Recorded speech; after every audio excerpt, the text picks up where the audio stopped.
Boa tarde, voltamos aqui para a nossa série sobre números complexos.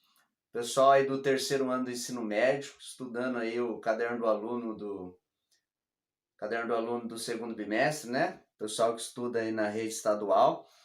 Na atividade 4, né? Ele fala aí sobre ele introduz aí o assunto sobre a representação geométrica desse novo número que a gente está aprendendo aí, que são os números complexos, tá?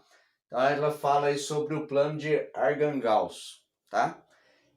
O que é o plano de Argand-Gauss? É a maneira que eu represento esse número complexo dentro do plano cartesiano, né? É a maneira geométrica de eu representar esse número aí, tá joia?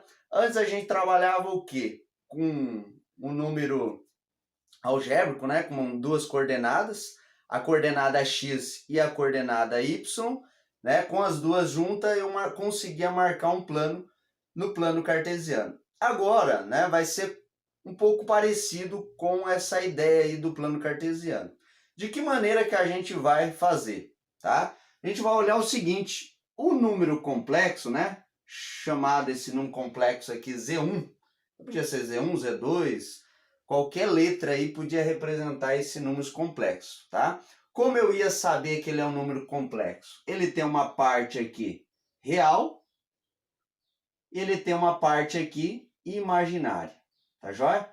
Como assim, professor? A parte imaginária ela é acompanhada do izinho, né? Que é o número imaginário que tem a representação aí menos raiz de menos 1, tá joia?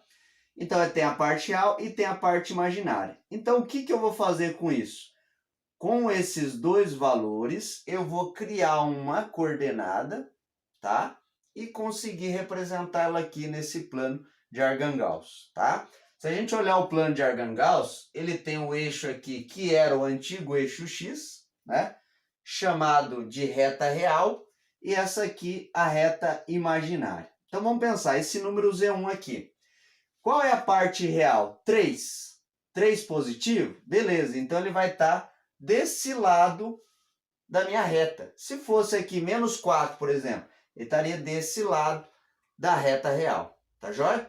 Então eu tenho que olhar esse cara e olhar esse carinha aqui.